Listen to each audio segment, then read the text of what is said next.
So in the previous discussion, what we have seen is that the starting point of analysis or the starting point of capital reservation under Basel starts with the computation of the expected loss. And while we talk about expected losses, we see that there are three core component models into it. And when there are three core component models, these three core component models are your PD, LGD, and your EAD. And in the last class, we started talking about PD. That is the probability of default, right? So over here, the basic idea that we had over here while during these discussions was that we try to understand or we try to bring about that what exactly is what exactly are the relevant concepts of probability of default, right? In order to define that, what we had done was we had discussed about the different types of the probability of default.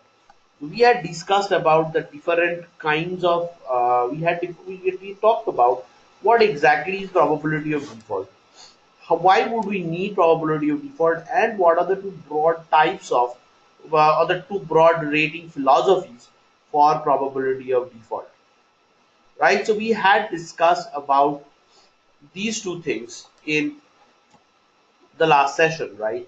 So what we had discussed about it was that there was a point in time period. So there are two rating broadly. There are two rating philosophies or two broad concepts of probability default associated with. The one is your point in time probability of default, and the other is your through the cycle PD estimate or through the cycle probability of default estimate.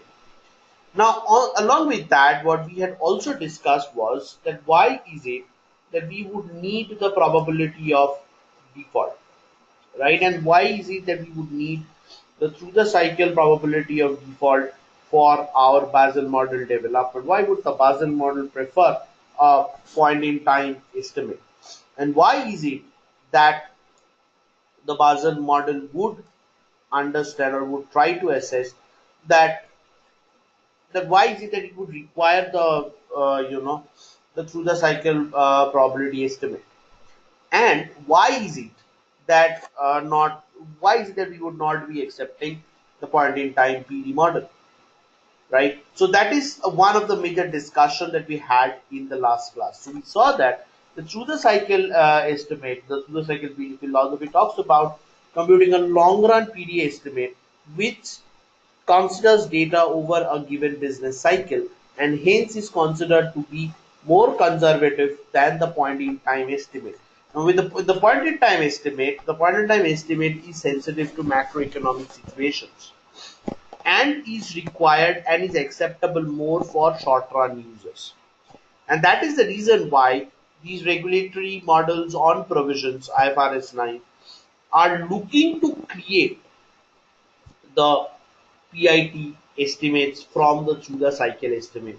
So the through the cycle estimate gives us a long run idea or what would the average probability of default be over a long period of time, which incorporates a business cycle. The second part that we talk about over here is the second part of the discussion that came up over here is the following, that why is it that we would not require point in time estimate, because point in time estimate moves or the PD under point in time estimate is not adjusted for macroeconomic situations, and hence it has to be hence it is made sensitive to macroeconomic movements. And given that it is made sensitive to macroeconomic movements, it is not reliable, it is not a very suggested measure of PD for long term capital reservation processes, right? In a probability of default model, in a point in time probability of default estimate, what we generally try to do is we try to do the following. What we try to do is we try to understand that how is it that the PIT estimate would move with changes in macroeconomic situations, right? And hence it is relevant for provisioning models, which where the reports are generated, where the disclosures are made quarterly. So this quarter your macroeconomic situations are up, your PD is down. The next period when the provision macroeconomic situations are down, your PD goes up. So when you are reporting for a provisions over a, or when you are reporting a PD over a small interval of time, that is where you would require the role of macroeconomic situations, and you would require a point in time PD. Because the point in time PD estimate is based on the most recent behavior of riskiness of the portfolio. Whereas when you are reporting a through the cycle PD, it has to be, or it reports the behavior of the PD over a long period of time. Now, over there, for one thing is very important over here to understand is what is macroeconomic situation. So macroeconomic scenarios or macroeconomic situations talks about the movement of the macroeconomic variables. Say for example, a macroeconomic variable is a variable like a GDP or unemployment rate or interest rate movements, etc.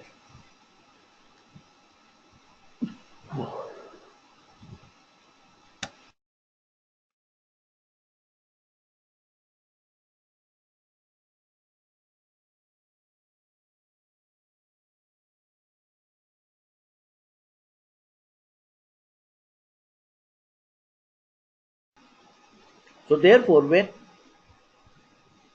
PD is made sensitive to macroeconomic movements, then it is because the probability of default is reported at a smaller interval, right?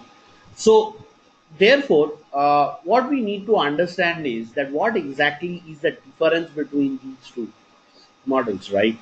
And before that, we start off. We need to understand the very basic concepts of the probability of default. So how easy that, like, from where is this concept of through the cycle model coming in, right? Where is this concept of uh, point in time PD coming in, right? So what is that theoretical framework on which this entire thing stands, right? So over here, the first thing that we need to understand is that how does Basel define default? So what is default in terms of Basel? So Basel has four. Basel says that a obligor or a loan will be treated to be a default if it satisfies one of the following criteria, right? So, if a loan is 90 days past due, that is, if the delinquency of a borrower has exceeded 90 days or more at a stretch, then he is a defaulter. The second is if a borrower has been written off, then he is a defaulter. The third is if the loan has been restructured, then he is a defaulter. And if the borrower was put in a payment plan, then he is also a defaulter. So over here, there are these four characteristics. So I would consider a borrower to be a defaulter if and only if the following are, so if any one of the following characteristics are identified. So over here, what we are doing is the defaulters say, I would say that a borrower is a defaulter if there was 90 days past due, there was write-offs, or if an account has been written off, if a loan has been restructured, or a borrower was put under a payment plan. So first, let us understand that what are each of these measures, right? So first of all, let's try and understand what is the 90 days past due. So a borrower is 90 days past due if he has missed out paying three subsequent installments or three consecutive installments one after the other, and he's the last date, the difference between the last date the payment was made and today's date is 90 days or more. So if a borrower is 90 days or more delinquent at a stretch, then he's considered to be a defaulter. Now coming to the next part. is the write-offs. So what is write-offs? Write-off is the case where you know that a borrower has defaulted, right? And you are removing it from your books and you are putting it into your collections. Right? The third is the loan restructured developer debt. So what is the restructured debt? Say for example, you have a credit card and a personal loan and a mortgage loan and an auto loan going along with you. So now what happens is you lose your job. The moment you lose your job, there is a continuous degradation in the financial status of the borrower. Right? So you see that the borrower financial status degrades, and now the borrower tells that, goes to the bank and he gives a written statement that he is unable to pay all the debts separately. So he requests the bank to club the debt, restructure it in a way such that the payment and the interest term becomes relevantly lenient for this guy. So a loan being restructured identifies that this guy or that particular guy or the particular account has undergone a deterioration. And coming to the fourth part with the payment plan. So in a payment plan, what happens is, say I have multiple products, right? So it is very similar to a loan restructure development. So under a payment plan, the bank actually gives me a set of sequence of payments which I need to make in order to, avoid, like, pay off my debts in the easiest possible way. So over there, say even payment plans can be done for one single product. Loan restructuring is generally done when you have multiple products and you are unable to manage them, right?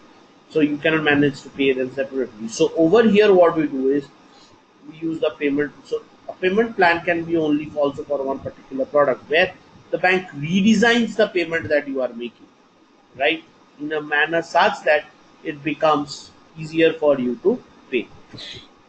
So if any one of the four event happens, so if an account is undergoing a loan restructuring, or if he's undergoing a payment, or if he's undergoing a payment plan, and so on.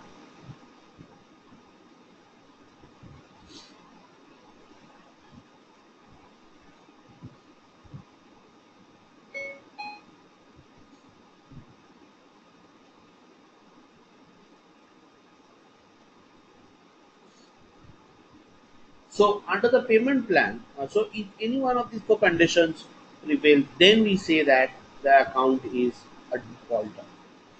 Right.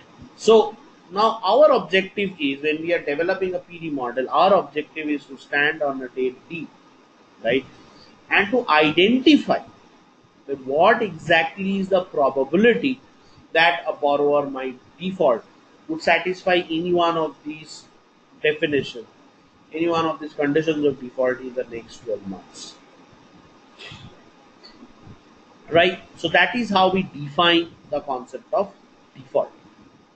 Now, what we need to understand over here is that how does default actually arise for a particular account, right? So how can we theoretically model this concept of default?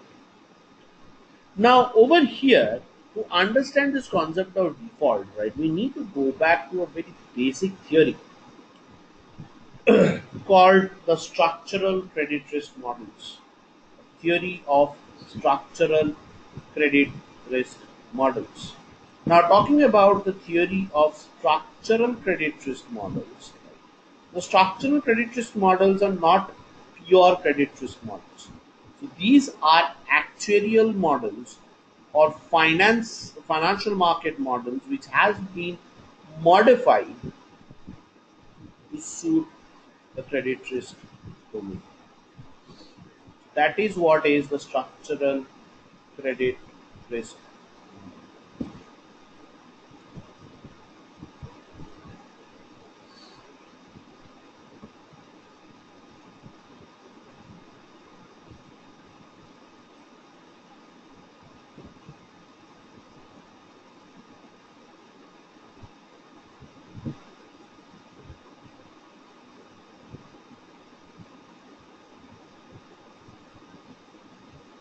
Right.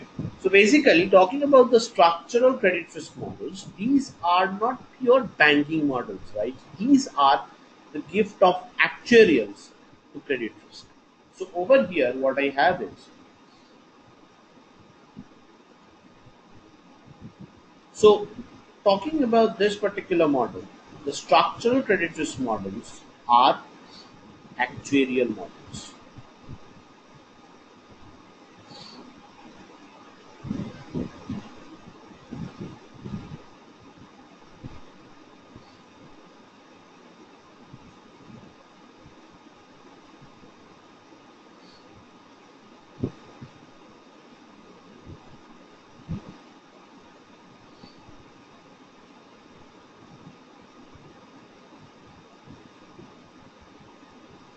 These are actuarial models. So what are actuarial models? The actuarial models are which are developed by the actuaries, right?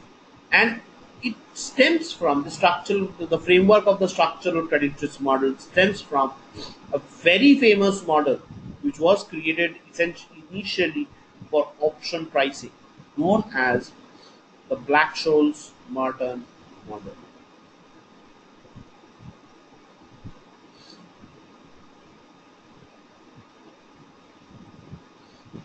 So over here, what we have is the Black-Scholes Merton model.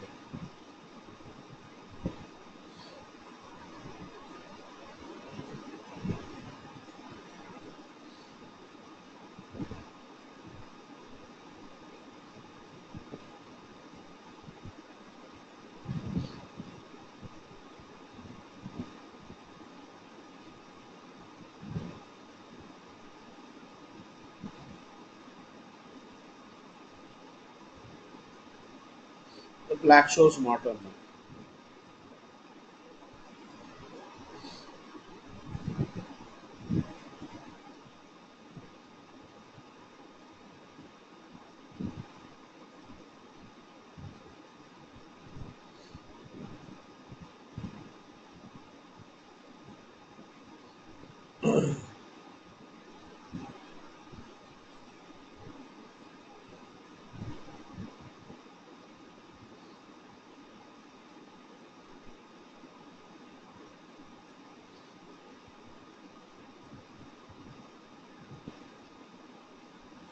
Black-Scholes Merton model.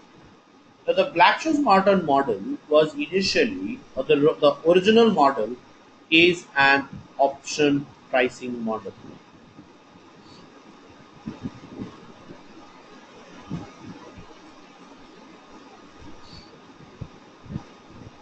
It's an option pricing model. And this model was actually formulated in the year 1976, right?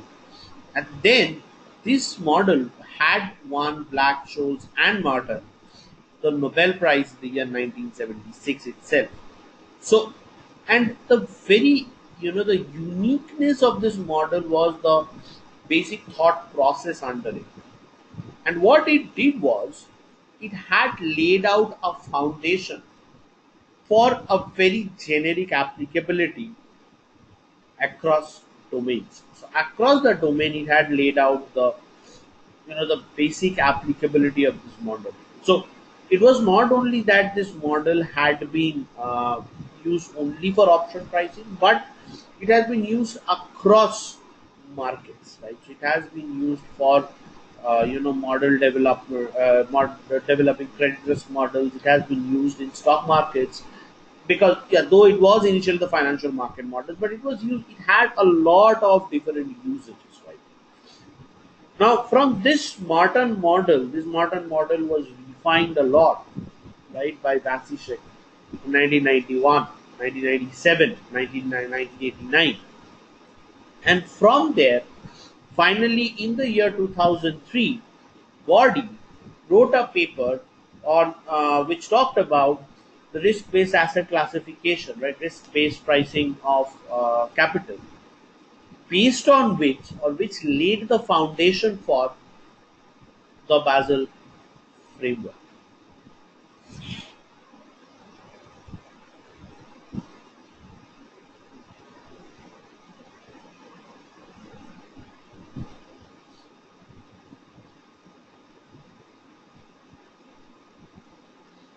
Right. So there is this option pricing models that are there, right? So over here, what we are trying to do is we have the Black-Scholes Merton model, right? So from the option pricing model of 1976, right? So then this was taken up by Vasicek, who had been working with KMD Corporation, and then with Vasicek's works, so Vasicek's work in 1987,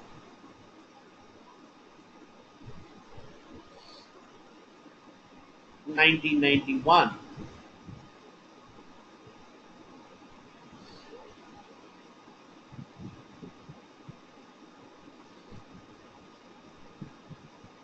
and 1997 had led to the formulation of a very significant model framework, which is known as the ASRF model, which talks about asymptotically single risk frontier.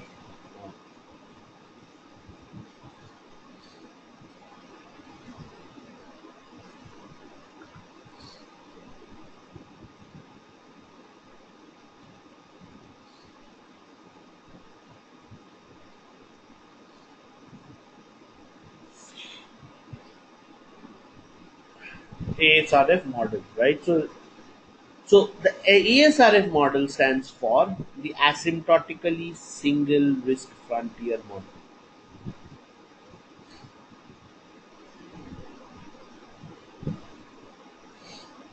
Stands for asymptotically single risk frontier.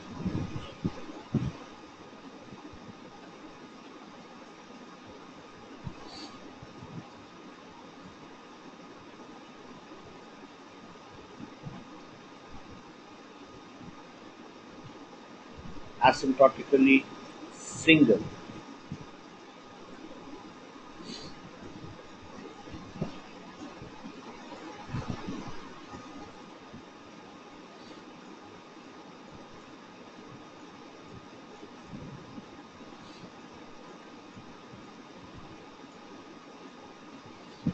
risk frontier model. Now, the basic idea behind the risk frontier model was that there is only a single source of risk, which is driving the overall risk. Because if you think about it, you see that what I'm doing is I am talking about the obligor risk. So basically, whenever I'm developing a PD, LGD or a EAD model, right, what am I trying to do? I'm trying to model the portfolio risk, or I'm trying to model the borrower's risk, right? But now, what is the guarantee that the factors which drives the risk at an account level will also be driving the risk at the portfolio level? So because what I'm doing is I'm basically computing the risk at an account level and then I'm aggregating it up to the risk at the portfolio level. Now, what enables me to do this approximation is your this model. I mean, it is your Vasicek's asymptotically single risk frontier model. So it says that even though a portfolio default or a portfolio loss is driven by two set of factors, but ultimately it is seen that it is the portfolio factors which drives the risk. And therefore, what you can do is you can directly estimate the PDLGD EAD at a borrower's level and then aggregate it up at the portfolio level, because it is only the portfolio risk which drives it. The industry specific risk or the company specific risk, which is a random risk, does not impact the overall behavior. Right? So it is only the common risk which explains the overall riskiness in the portfolio. And that result has been brought about by the asymptotically single risk frontier model. And that is why this model becomes so important in understanding the concept of a probability of default and so on. Okay. Now from here, we'll start moving towards a theoretical framework. Right? Now understanding this theoretical framework is really important. So let's see how it began. How does this or the modern framework begin?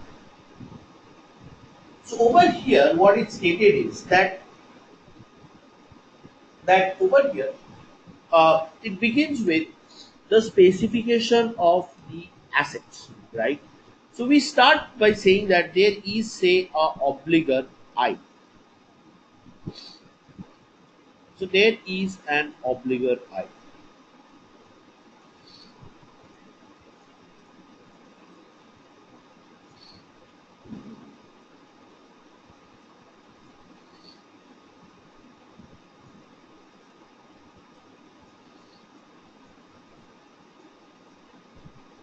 right?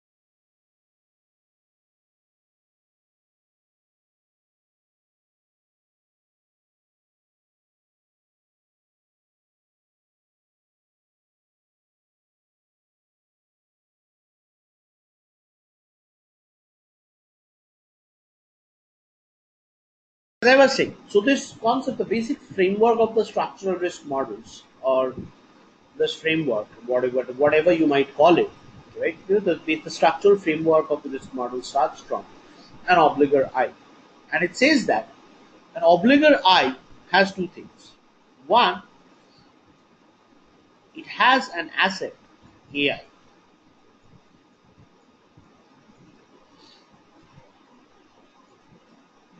and it has a a debt, or a kind of, what should I say, a loan, right? So I'll call it DI.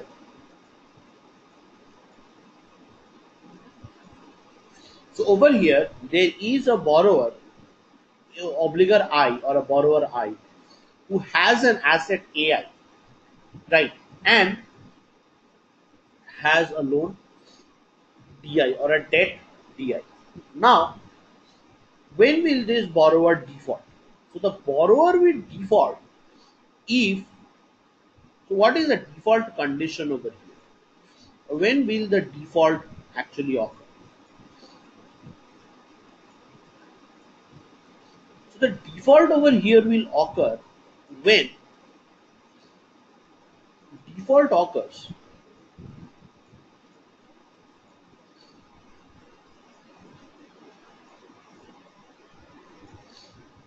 if,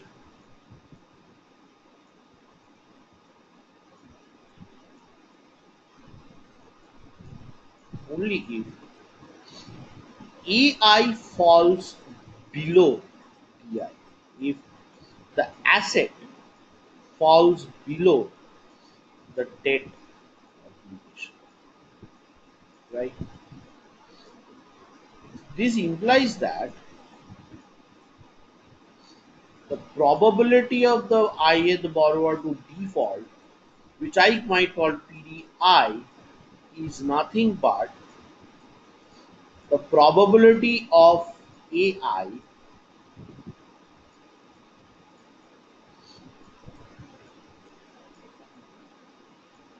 to go less than DI.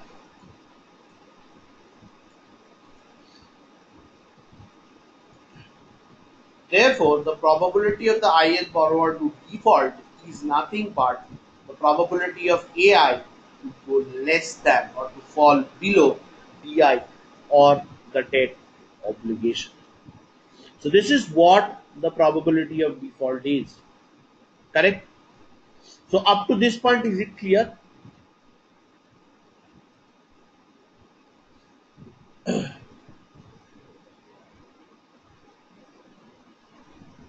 Anirudh? Vishal, can you understand up to this point? Great. Now the next question that comes out over here is that, but how do I describe the asset of the borrower? The asset of the borrower. So I am looking over into a borrower's behavior over a lifespan, right? Over a certain period of time. So if he has taken the loan for 5 years, then what I'm interested in is not only the asset or the static asset, but I'm also interested in the rate at which his asset changes over time. Right. So that is also what I am interested in. So therefore, what I need to understand over here is that how is it that I can describe the asset in this dynamic time frame, because the asset will be changing over a period of time, right? So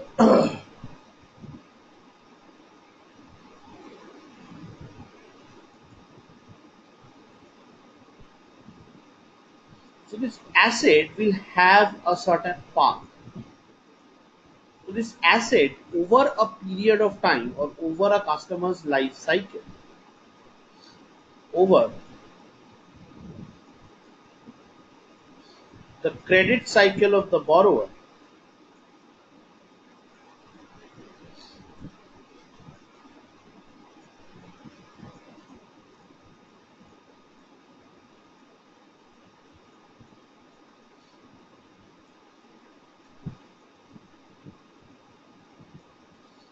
over the credit cycle of the borrower is dynamic.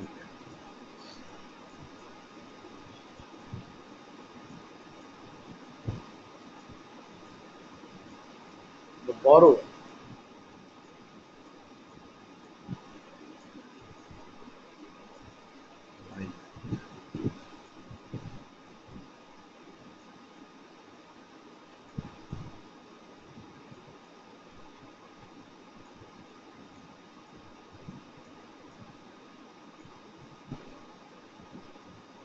is dynamic, because over a period of time the asset of the borrower might change. Now, so might be bonuses, there might be pay cards, there can be different things. So the asset part of the borrower will generally move. So the question that comes out is that how do we describe this dynamic moving part of the borrower? How do we do this? Right. So this is done, or this equation or this representation comes from the very BSM model, the Black-Scholes Merton model from the BSM 1976 model.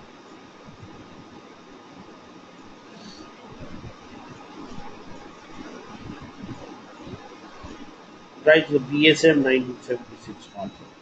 What is that equation that we are talking about? This equation that we are talking about over here is the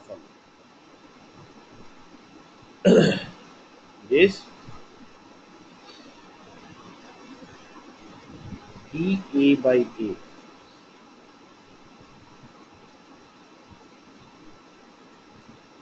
dA by AI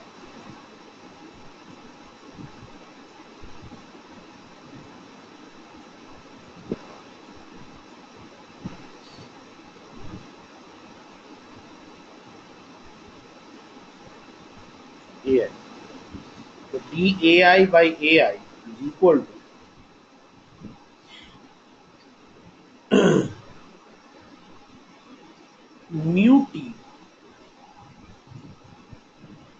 or let's say mu A dt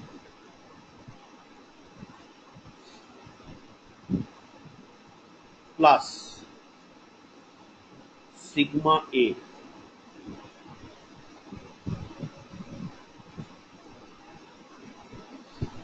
dw.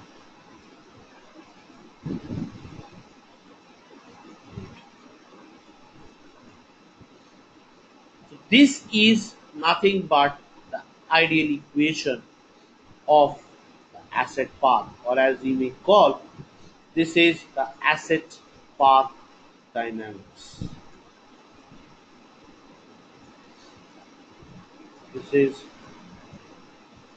asset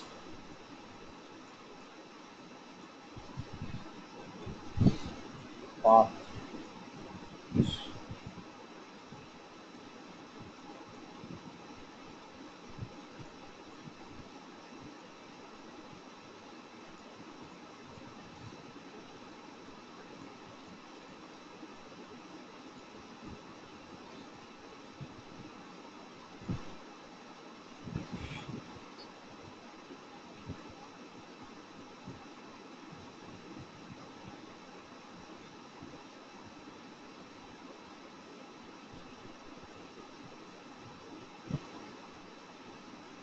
Right. So this is the asset path equation. Now over here, so let's start and understand what are the components of this asset path equation. So what is the left hand side? What is DAI by AI? So what does this particular equation show? This shows the percentage change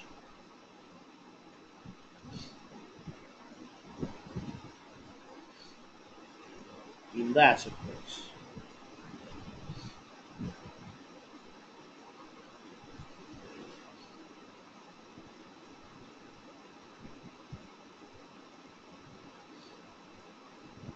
In asset price.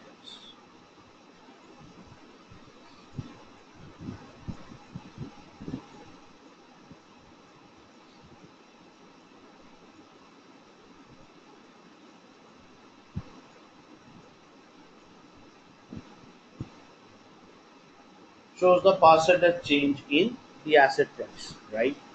And the right hand side shows the factors which affect this asset price dynamics, right? So on the left hand side, on the right hand side, when I look into this, I can see the different factors which impact the asset price. So over here, if you have a look into this, you can say that. So what is this mu A? Is the average.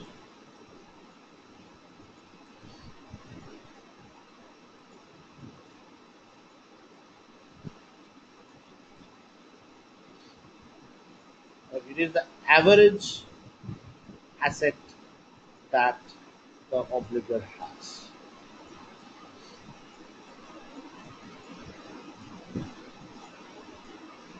Owned by the obligor.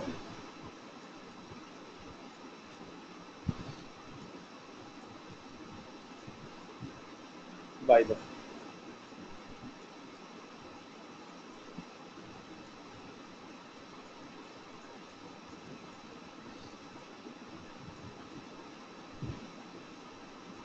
right. So the average asset owned by the firm, or say if it's an obligor, if it's an asset, so it is the average asset value of the individual. Now, what it says that this is the average asset value that is there. So what is the percentage change, or what is the average percentage change that you have? So on an average, right, a percentage owned by the firm is mu A. Therefore, over time, over the entire time, over the change in time period, what is the percentage change in the asset price?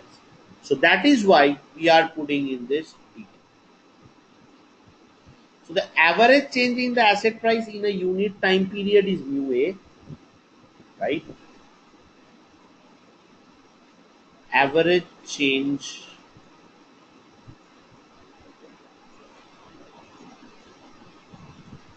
in a unit asset owned in one asset, or say an unit asset owned, or at a unit point of time. So or in an in per period of time, change in asset price.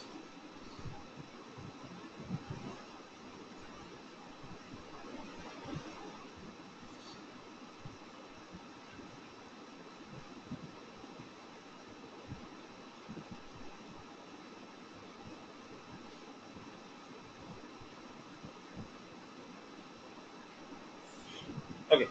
So over here, what we have is a percentage of the average change in asset owned by the firm in a unit time. So in each period or in a unit time period, what is the percentage change in price? Unit time.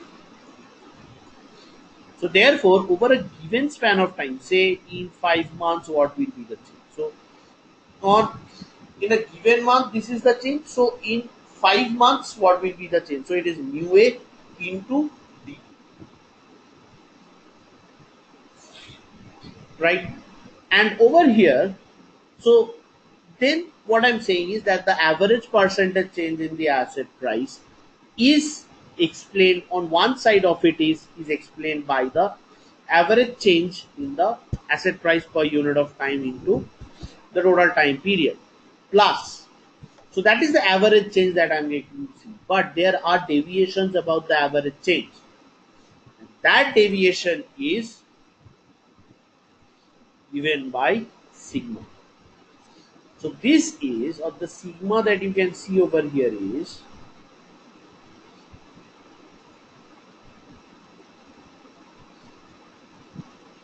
deviation about the average.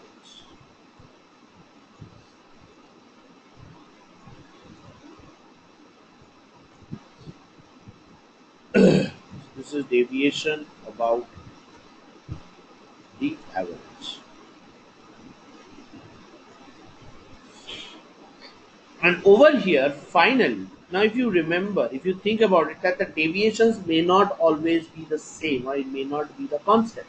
So there would be fluctuations about the deviation, right? So to ensure that there is some fluctuation around the deviation, what they have introduced is a change in the Wiener process. So this WAT that I have over here is the Wiener process or the Brownian motion.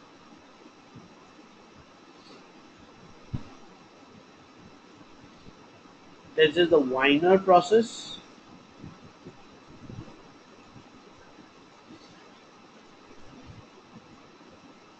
or the Brownian motion.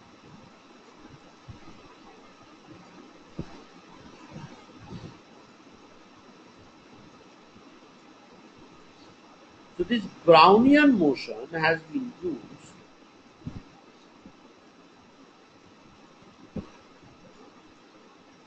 the Brownian motion has been used to bring in randomness into the sigma. Now you know that the sigma may be sigma is an average value, right? It's an average dispersion from the mean value. But that is again an average. So at each point of time the variation may vary, right? So there would be the volatility. So it is that Wiener process which ensures that there is a volatility or a fluctuation within the deviation, right? So that is why this Wiener process or the Wiener variable is in there. So what we get to see is that this Wiener process WAT is defined as or is specified as WAT follows normal distribution with mean 0 and a variance 1. So over here you see that the asset path of the borrower is defined as a sum of two components. One is the mean or the average movement in the price, right? So on an average there is a movement in the asset by so and so in the unit time period into the per period. So we assume a constant growth rate or a constant average movement in the price. Now there may be fluctuations about the average. Now getting just the average into price will result in a linear model. However, the real banking model is not a linear model. Therefore, what we do is we bring in a standard deviation.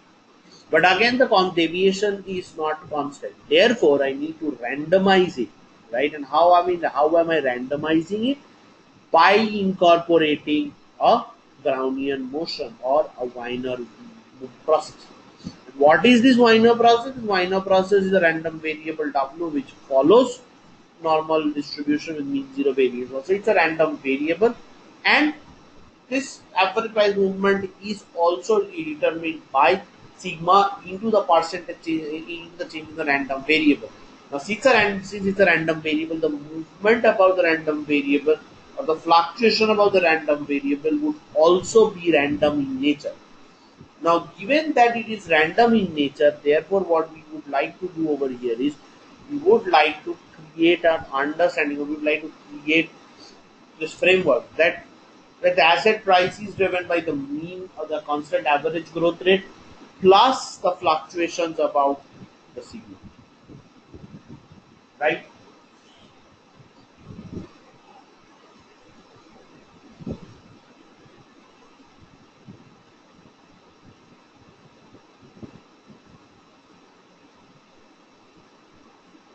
Yeah.